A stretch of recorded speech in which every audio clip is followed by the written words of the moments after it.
This is Daily Blast Live. We're talking about what you're talking about. You all ready for this? Dun dun dun dun dun. This is a sham. No. Nope. Y'all, just stop. Welcome to DBL. It's Monday, September 27th. I'm Tori here with Eric and Al. We're so grateful that you're joining us today. We got some good stories here. Reality star Dog, the bounty hunter. Doug is his more practical brother. He went into insurance.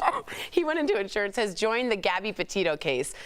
Late Saturday, Dog was spotted banging on the door of Brian Laundrie's parents' home in Florida. Brian has been named a person of interest in the case and has since been missing since September 14th. Here's what Dog, whose real name is not Doug, it's Dwayne Chapman, said about it on Fox News. Take a listen. This kid is an outdoorsman, so I think he went to, again, where he's comfortable, to the outdoors. Within 48 hours, we probably will have a location where we start the tracking at. Catching this guy will not bring that much justification, but it'll make sure he doesn't do it again. Is this PR? Is this helpful, or can they both be true? Can I ask a question before you answer? Did he think that no one thought to go knock on the door? Like, what was his strategy? Why are we hearing from Dog the bounty hunter? Erica, I get that face. Yeah, what's I know the that we face should on not see Erica? him on TV, but why is he constantly in our faces and in our lives? I mean, he's really great at self-promotion, but this isn't about him. I agree that it's as many people who are able to lend some type of help and support to this Right. case, you want to see that. Right. But now the story has become about him. There is a family and friends and community that are in a lot of grief over a very unjustified death of a young woman. And now this is a circus frenzy for Dog the bounty hunter. I mean, as a father, you would think that you would have a little bit more decorum about how this is approached. I mean, just the silly video of him knocking on a door, like, what's that really supposed to do? So to me, I'm not impressed by this person anyway, and this just feels like an opportunist. I think it's a much deeper conversation, though, Erica, in terms of our society is now based on self-promotion. Like, jobs are evaporating, automation is happening, people have to really kind of self-sustain. And so you find tragedies and you have to have a podcast about it. You have to make a That's spectacle about it because there's nothing to do. But what if there used to be jobs at GM. Right, I there know. used to be hundreds of thousands of nursing jobs. There still are a lot. But there's nothing for young people to do, so they're living in a van and YouTubing it. But what if, and I hear you, the gig economy has completely changed the way we need to promote ourselves. But what if, with all this publicity, he finds him? Is that good? Is that bad? What if he does find him? What does that say about our own FBI? I mean, that's what I kind of question. You know what would have been far more impressive is if he would have stayed off the radar and done what he, I presume, is good at, and then have that conversation after. But all of this I hear you. spectacle feels very disrespectful to a very tragic situation. That's a fair point. I think if he did it quietly, you're absolutely right. Well, Gabby Petito's family held a memorial for their 22-year-old daughter. Like we were saying, that is a human being, a person, a daughter. It was in Long Island over the weekend, and Gabby's father, Joe Petito, had some advice for people in relationships. So please take a look and listen to this. If you knew Gabby, she was always pretty a happy girl. People would gravitate towards her. Her nature was always to smile and treat everybody kind. If there's a relationship that you're in that might not be the best thing for you, leave it now.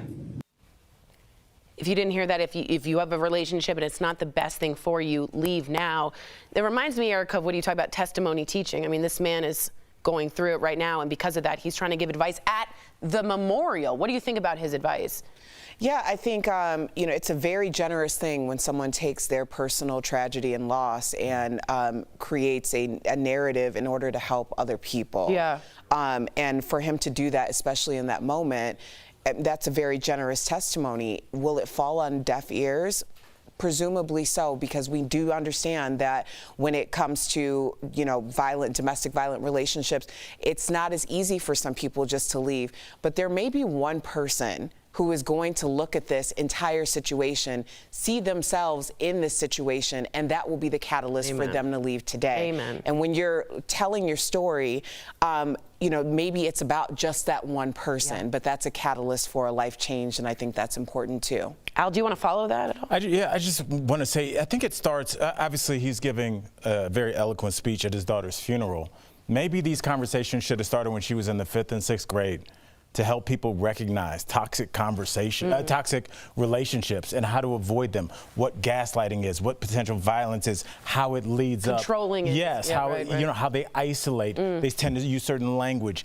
It's a repetitive cycle, but we keep seeing, unfortunately, these young women and young men that fall into the web of these people, because maybe by the time they realize that they're in over their head, they feel like they've already married this person or had 3 kids with this person and they can't leave. So maybe helping people recognize earlier, because it seems like he's a troubled young man. That's sheer conjecture on my part, but the anecdotes we've heard, it sounds like he had trouble. Yes, I agree. You don't know that those conversations weren't had in some capacity. I remember I was told stories long before I was even allowed to date about the idea of someone putting their hands on you, the idea of someone speaking to you disrespectfully, you know, but then also sometimes you don't really understand what that means until you're in that situation. Yeah, and when you're in it, it feels almost too late sometimes. I know what you mean. Isn't it weird we're almost using the same language we do when you talk about cults? Like by the time you realize you're in it. It's a lot of brainwashing. Right, you're just like, oh, it's part of this club, and then all of a sudden you're in. You haven't talked to your dad in 6 years. Exactly. It's very weird. Well, spread that message because it's important. This one is an important story too. Facebook is hitting back against reports that its Instagram app is bad for the mental health of teenagers, especially girls. So listen up. They're also putting their plans to roll out a version of the app for kids on hold. Here's what the head of Instagram said on the Today Show. Take a look. I have to believe that a world where there's a version of Instagram that's designed for tweens, one where there's no ads, where there's age-appropriate content, and one where a parent can choose to let their child use it and control things like who they follow and who they message, is better than the alternative. I do want to be very clear that if anybody leaves using Instagram feeling worse about themselves, that's an important issue that we need to take seriously and that we need to figure out how to address. But you didn't. I'm sorry, I'm very into this story. They knew. They had internal reports from Facebook that Instagram was, quote, toxic to teenagers. 6% of American teenagers users trace their issue of suicidal thoughts to specifically Instagram. 13% of British girls did that immediately to Instagram. They knew, they hid it, and now they're trying to roll out one for kids. It's like the nicotine, what's the name? Philip Morris, when they all said, we don't think nicotine's addictive. They knew, and it's a cover-up. I promise you this. That's my conjecture. Well, that's great because you don't smoke. However, you will put this clip on Instagram. I think there is a personal accountability that needs to take place here. When we're talking about children, children have parents, and your parents are responsible for what you do. My parents were never popular with me because I was not allowed to do what everybody else did. And for that reason, I do feel a very different feeling about this. When are we going to take responsibility for what we allow our children to do? You don't have to be popular with your child if you're trying to protect them, and that's the role of a parent. But is it realistic to think a kid in these days would not, a teenager girl, get on Instagram? In a particular home, yes. I mean, we cannot just allow, I mean, you said the whole thing about smoking. Yes, of course we understand that smoking is bad for you. Do people still smoke? Of course they do, because they're taking that role onto themselves. But when we're talking about children and your household, as a parent, that is your responsibility. But it's like ice cream stores now on every corner for kids. It's like, it's not so easy to just say, stay off social media, which I hear your parents did successfully, when it's every single place you could get phones, you could get, to me, it's like, it's hard to say that, but I'm not a parent as well. I just wonder why we're asking the same kind of personality type that would have such a dominating personality that they would create something like Instagram and take over the world with it, to also have compassion, because those kinds of people go into social work. They don't go into dominating the world. So us asking Instagram to all of a sudden have this compassion, which we all like for them to have, I think is pushing it. Wow, cynical. Interesting take. Good talk. Coming up on DBL, could you be single because of your food habits? A new poll's ranking the worst food-related offenses, and Chelsea Handler's dishing the deets on our pandemic sex life. Oh yeah, you don't want to miss our hilarious interview. That's coming up next. Closed captioning provided by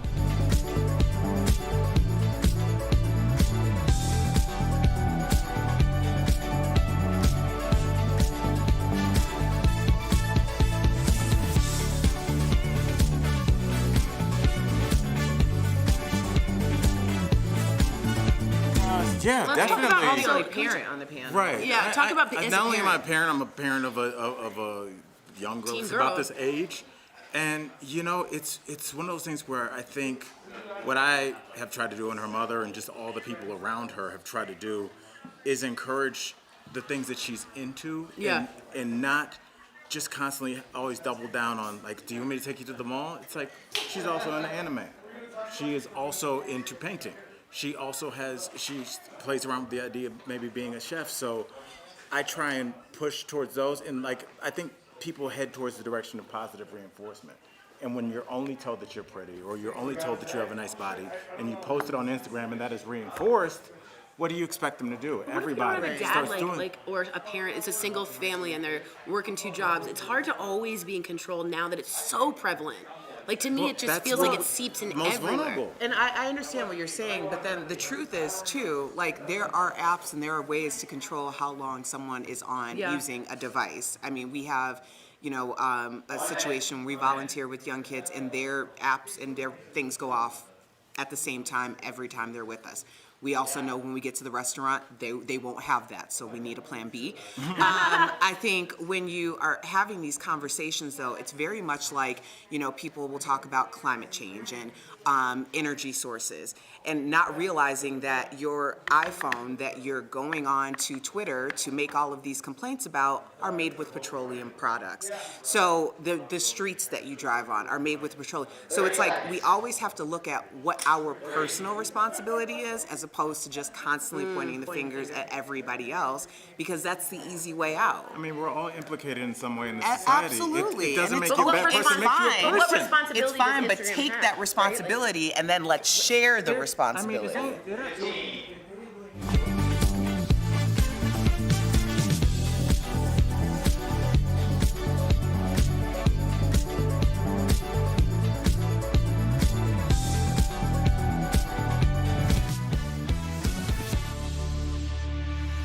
Welcome back to DBL. Uh-oh, elbows on the table, huh? Table manners? Yes.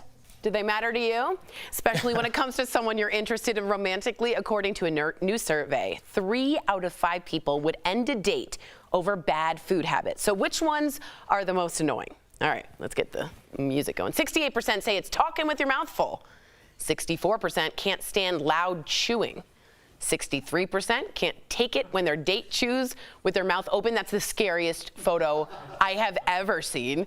But get this, only 44% of people are bothered by someone who double dips. We all know the famous Seinfeld episode. Did you double dip? Erica, Did I heard you make a double noise about double dipping. It's not that bad. What? I don't know like you when don't people think blow so. up about double dipping. I know like, you don't think it's so, not Al. that. Do you know what's on a door handle when you grab it? Like, double dipping's not that gross. That's interesting. Stop it. Al will take my drink and drink it, and then he'll be like, Pre-pandemic. oh, here, and to give it back. I'm like, I don't want that. After you literally just took my personal drink, downed a bunch of it, and then handed it back to me. Are you going back 2 years to pre-sober Al? No. That was not 2 years ago. That was literally like maybe 2 months ago. You will also, if I leave something on my desk, It's now, up for I grabs will for Al. wash my hands before I go into my personal bag of chips or whatever I'm eating. Okay. Al will do a million things and stick his grubby hands into the bag, which then I just give him the bag of whatever it is, because I'm like, I don't even trust my germs. Why would I trust yours? No, double dipping is like, no. Okay. Whoa, let's hear and your response, Allow sir. me to retort. A retort. A retort. The introduction of somebody else's germs into your immune system actually makes you stronger. I love you, Erica, as a friend, as a mentor, and I feel like when I stick my grubby hands in whatever you're eating, and I passively, aggressively then wind up with that bag of chips or drink, I feel like that's a win for me. Of course it When is. I win, we all win. And then I go out and I take some of that positivity and put it in the community. So really Well what we're done, Al. doing Well done, Al, guys. is Well done. benefiting everybody, Erica. And I think now that I've given you something to think about during the commercial break, we'll let Tori move ahead. Wow. She's going to kill me. Yeah, I know. I'm like, you owe me. Chips. Oh man, what's your least Erica always favorite has good snacks. She is good. She always does have the good gummies. She's good gummies and snacks and chips. What's your least favorite? Really, the one that gets you? Some people like have a chewing thing. Like, is there one that really gets you? Slurping. The slurping, yeah, I cannot stand that. The slurp. And just like Al's ridiculous reasoning, my husband will say, well, in some cultures, it's considered, and I do understand that he was a part of a group where that culture was prevalent, and so he Slurping is seen as okay. Yes, but I'm like, for people, black people from the west side of Chicago, we say no. You say no. And please don't do that in front of me. Oh boy, now we know the rules. What about when you have a mixed drink and By the way, stuff at the bottom? There's booze and soda in there. You got to get that last little slurp part. I got to tell you, Mazel Tov, I'm making a terrible argument out of nothing. Great job, bravo. Coming up on DBL, our interview with Chelsea Handler, from pouring vodka in Joe Coy's ear to the greatest advice she's given on her podcast. It's all there coming up next. Chelsea.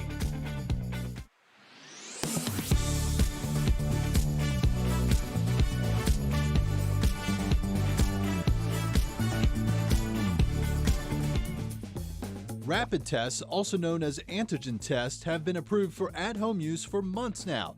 They aren't as accurate as the PCR nose swab tests you get at a clinic, but results are available quickly and without the hassle of a long line. Unfortunately, the kits can be pretty hard to find in stores, but that isn't the case everywhere. In Europe, at-home COVID test kits are widely available and often free or very cheap. So why don't you have as many here in the U.S.? Well, the New York Times says it all comes down to how we approve new medicines and products. The FDA has a very strict set of standards that at-home test kits have to meet. Companies have to prove their test is nearly as sensitive as the PCR swab test, and so far only a few brands have made the cut. But some health experts argue we don't need perfect at-home kits, we just need good enough. There's a growing argument for the FDA to accept less sensitive at-home kits so they can be more widely available.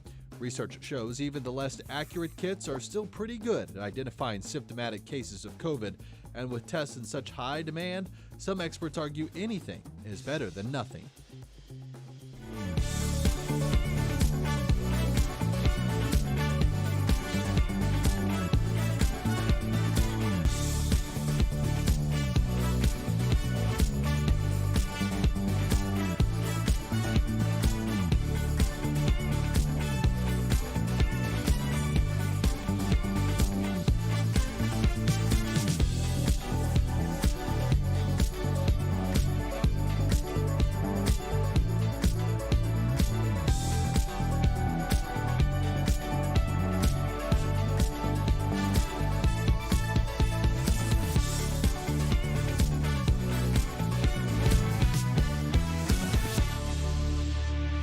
Stop thinking about what you expect out of life and start thinking about what life expects out of you.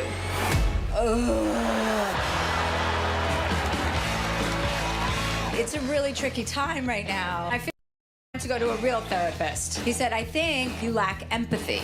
Like a Republican? Welcome back to DBL. Chelsea Handler is on a very short list of women who have hosted their own late night talk show. And for her, the show goes on. In fact, you might be able to catch her new comedy tour in a city near you. We got up with her earlier in today's Chatting with the Stars. Good morning, boys and girls. How are you? That's appropriate. We've been acting we've like been children acting, all day. We are doing well. It's so good to have you on here, Chelsea. We talk a lot about mental health here on this show and how laughter definitely can be the best medicine. Since you're big on therapy, myself as well, how has it helped you make people laugh? Well, it's made me calm down, which was the biggest problem, because I just found people so incredibly annoying. Even when I was on stage and I was the one holding the microphone, I somehow still found people annoying. So I had to really go in there and just say, listen, I have no patience, and yeah, everyone annoys me. I need to like break this down. So it kind of, you know, once you get a little gift, I call it the gift of self-awareness, right? Wow. You're paying somebody to tell you what's wrong with you. And I think that's the greatest transaction that it's the best investment I ever made. So it just kind of calmed me down and made me realize, you know, to stop thinking of everything from my own perspective and kind of take in what other people are experiencing that are unlike me. And then that makes you a kinder, kind of more patient person. So I needed a professional doctor to explain all of that to me. Shout out to therapy. Now, your new comedy tour, and I appreciate you naming this so I can say this on TV, is called Vaccinated and Horny. Yes. Did you have to say it like that? You got to put a little stank on it. All right. Wait. He and I practiced this all morning. He said it perfectly. Called me 4 o'clock in the morning. Get up. Now, I have to know, based on the title, what is the funniest thing about people having sex during the pandemic? Well, my funniest experience about that during the pandemic was having my own COVID tests at my house, because at a certain point, after like 2 months, I realized, well, wait a second, this could go on for years, and I would like to make sure that I am keeping myself active, you know? Yeah. So I got my own COVID, they were called Q Health COVID tests. I had them in my house, so I would invite potential suitors to my backyard, where I would give them promptly, as soon as they arrived, a nasal swab, and then I would put it in the cartridge in my kitchen, come back outside and interview them for the next 30 minutes. And if they said anything that was annoying, like, I don't think masks work, or I saw a pinky ring, for instance, then I would come out and say, I just got your test results, you're positive, you're gonna need to leave. Your pinky ring positive. Yeah. That's hilarious. All right, let's get dirty. Pinky rings, yeah, that's a deal breaker. It's like seeing a studded belt. You know, you're in and then you're out. You're like, oh no more. Let's get dirty. Earwax dirty. I have small tubes, and I want to talk about this ear thing that's going on with you. Sounds like a euphemism. It kind of is, but she knows what I'm talking about. Oh. Yes, we recently had fellow comedian Joe Coy on our show. He shared a surprising hack of yours, which I've been loving. You pour vodka in people's ear to clear out trapped ocean water. Now, we warned our viewers not to try it, but we got to know, how did you discover this hack? I use hydrogen peroxide and some hope. Hope? Yeah. Hope. Oh, yeah. Hope is always good. Hydrogen peroxide will work. Isopropyl will work. You know, any of those things. I just love Belvedere, so I just figure, you know, if I could pour that in somebody's ear, why not? That's my vodka of choice. But it does work. It does. I mean, I'll say it. I'll absolve you guys from any guilt. I'm not a medical practitioner or a doctor, but I like to think that I am. So I try all of my little things on my friends. But someone taught me that on a boat once, because I couldn't, you know, when you're dumping around trying to get the water out of your ear and look like a giant idiot, somebody was like, you know, you could just pour alcohol in it, and then you feel the sizzle, and it just evaporates, and you're like, oh, it's almost kind of addictive. I'm like, I want to get some more water in my ear. Chelsea, you're not a doctor, but you do give good advice on your podcast. What's the best advice that you ever gave someone? That's a good question. Yeah, that is good. One guy, Shane, called in, and he had been smoking too much cannabis, and he said he wasn't getting stoned anymore. And I said, well, let's do a 30-day break. I'll do it with you in solidarity. Let's clear your head out. You shouldn't be smoking that much cannabis anyway. If you can't get stoned, what's the point? And we did a 30-day break, and when he called back, he said in that time, he gained so much clarity that he came out to his family as trans. Wow. And he had been hiding that for years. Aww. And he had gotten a different job. Like, just taking that 30-day break for him was life-changing. And, you know, that's when I would realize, I'm like, okay, I need to take this more seriously, because people are taking me seriously, you know? I mean, the people who are calling, obviously not the whole world, thank God. But the people that are calling, you know, I want to have an impact that's positive, that feels like you've got, you know, your big sister in your corner. DBL Nation, you can check out the dates for Chelsea's new comedy tour by visiting chelseahandler.com. Thank you so much, Chelsea, for keeping it real. She's the best. We'll be right back. Thanks, guys.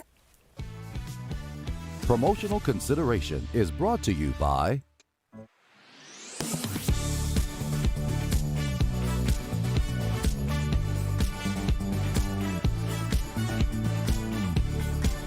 Seeing photos or memes like this one on your social media feeds? The last 4 digits of your phone number describes you. Or a survey asking you to post answers to questions like, who's your childhood best friend? This one asks you to share something called your Star Wars name, using your mother's maiden name and the city in which you were born. Regardless of the intention of these types of posts, they all encourage people to share personal information in their responses.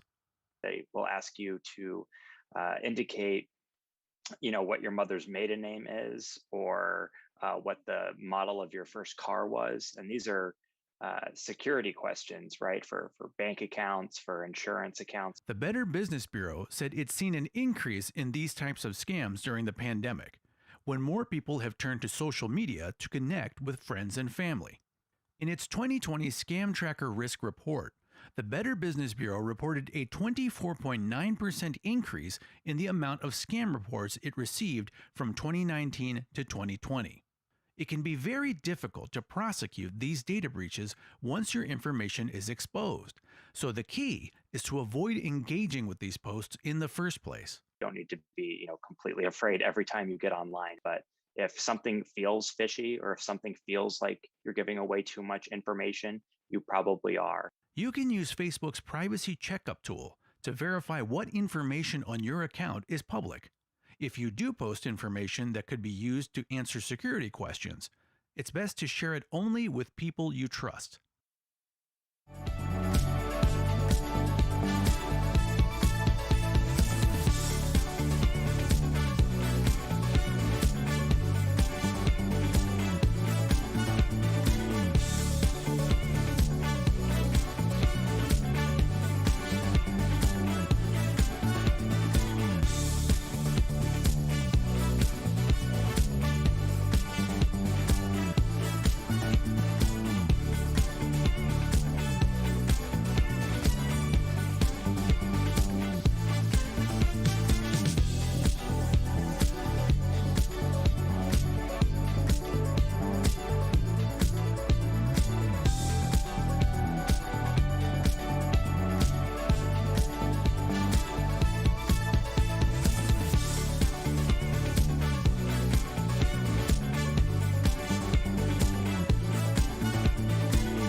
Welcome back to Daily Blast Live. We love sharing what's really going on in the back of the scenes here.